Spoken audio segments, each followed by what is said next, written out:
Todd Archer, ESPN, NFL Nation Cowboys reporter, joining us on the program. And you got a lot to talk about. You'll always have something to talk about here, to write about. Your reaction when the Bears reportedly reached out, asked for permission to talk to Mike McCarthy. It certainly made it interesting for Jerry Jones to have to maybe make a decision sooner than he would want to make.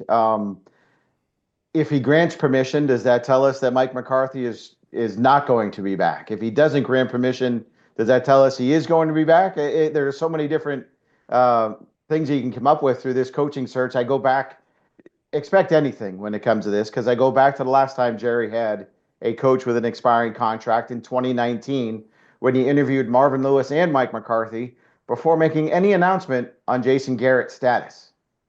So that's kind of where we are right now. Who the heck knows where they're going and how long this can take? I would think if it happens, it has to happen here soon. But why has Jerry left him dangling here? You either want Mike McCarthy or you don't. Right. You should be able to operate on parallel tracks during the course of a season and have a hypothetical list available in your desk drawer to say, this is where I want to go when the season ends. We've seen other teams already make moves either designed to keep their coaching staff and GM or go out and make this call. Jerry has a Netflix series coming out called The Gambler, right? That's supposed to come out at some point here in 2025. I don't know if he's much of a gambler anymore. This is just not how he operates. He takes his time on things and doesn't make the bold moves that everybody expects him to make. Maybe that will come back here soon, and I'll look like a fool for saying that. But I don't know why that this wasn't a decision that could have been made yesterday. Certainly can be made today, and hopefully by the end of the week. McCarthy's contract expires, Dan, on Wednesday. Cowboys have exclusive negotiating rights through January 14th. I would think if I'm Mike McCarthy, I want to know by Wednesday, because I want to know, should I look into the Chicago thing? Should I look into these other jobs that these people who might want me as coach? But Todd, you've been around this franchise a long time. How much does Jerry love the attention? Like his team stays in the news cycle constantly because he doesn't wrap anything up. Micah Parsons' contract won't be wrapped up quickly. Dax wasn't. CD's wasn't. You're a head coach here. It almost feels like I want you to keep talking about my franchise. Yeah, and that's how you become $10 billion franchise, I guess, in some respect, right? Because everybody's talking about it. Everybody, good and bad, right? It's the Cowboys fans are going to be Cowboys fans. The people who hate the Cowboys are always going to hate the Cowboys. So you have so many eyeballs on you that you draw attention to you. And I think Jerry, he has said it. He loves that attention that is on his franchise. At some point, it's not conducive to winning football games, although he'll point out that they are the fifth or sixth most winningest team in the last 5, 6, 7 years. But ultimately, Jerry bought the Cowboys in 1989 to win Super Bowls, and they've not won one since 1995. So what are they in here just to win games, or are they in here to win Super Bowls? Is it a good job if it's open?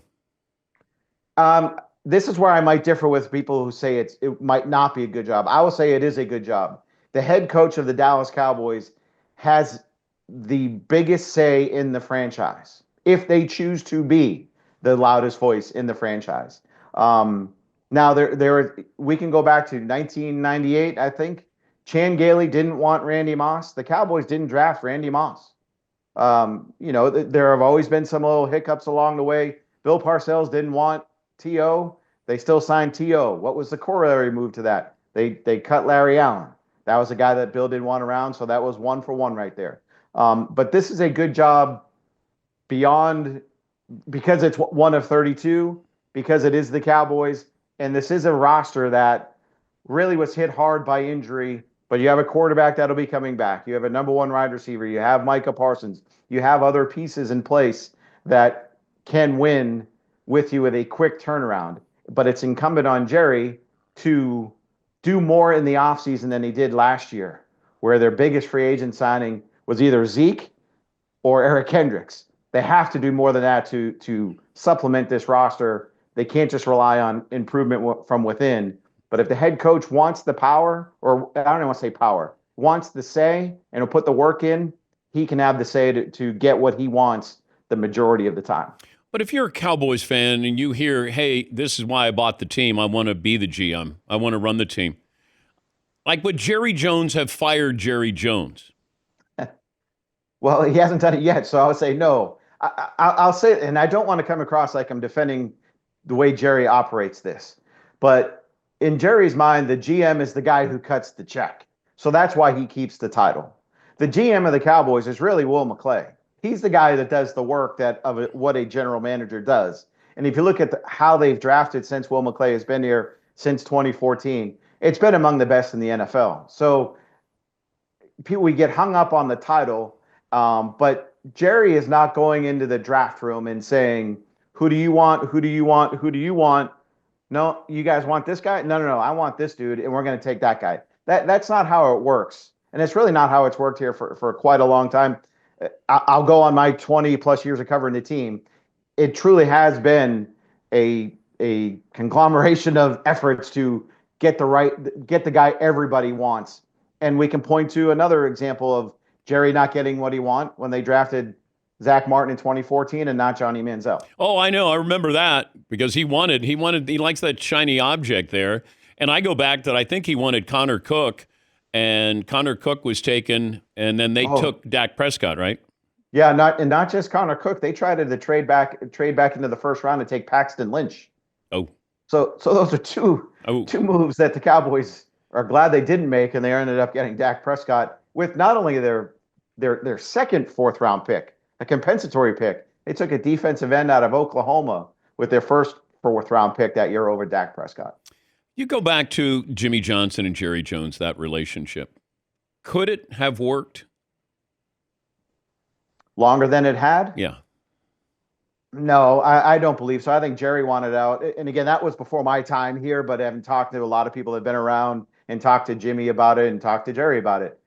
I think Jerry wanted out. I think Jimmy wanted to go somewhere else too. I think his time here was done. And I think he realized there's only so long of a shelf life a coach can have. Clearly, that he and Jerry had differences of opinion on who did what and the separation of powers and things like that. I think it lasted as long as both sides wanted it to last, and it was time for them to split up. But if you look in the history of the NFL, trades that were made, where do you put what Jimmy did? I'm giving Jimmy the credit for Herschel Walker deal. Now, I'm sure Jerry gets credit too, but the importance of that trade compared to other trades in NFL history, where does that rank? I mean, I don't know how it's not. I'm going to say it's number one because I can't think of another one that would top it. Just because that was the start of everything for the 90s Cowboys.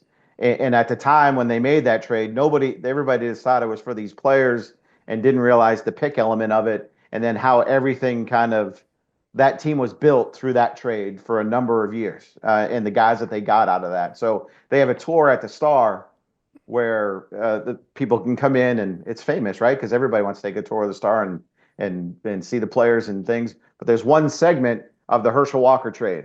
So that tells you what the Cowboys think of that trade and what it meant to them in their history. So, but without that trade, there probably is not a Super Bowl run of the 1990s. The Vikings don't have a tour where they focus on the Herschel Walker deal. Just letting you know. Their tour involves Randy Moss going to them and not to the Cowboys. Percentage that Mike McCarthy is back is what? If you were going to put a number on this. Yeah, I talked to some people in the organization the last couple of days, and before the game, I think the people that I spoke to said he will be back. And it might have been a 65-35. Talking to people after the game on Sunday and just what hasn't come out of the organization or out of the meetings with Jerry, it's probably closer to 50-50 at this point. Oh, boy. And by the time we end our discussions, it might be back to 70-30 he's staying because this is such an in the wind. As Micah told us yesterday, he's in the wind just like us. So the players really don't know what's going on here either. Thank you, Todd. Good to catch up with you again. You got it. Thanks, Dan. Appreciate it. Todd Archer, ESPN NFL Nation Cowboys reporter. So got an exclusive negotiating window there with Mike McCarthy after tomorrow and see if they're going to bring him back.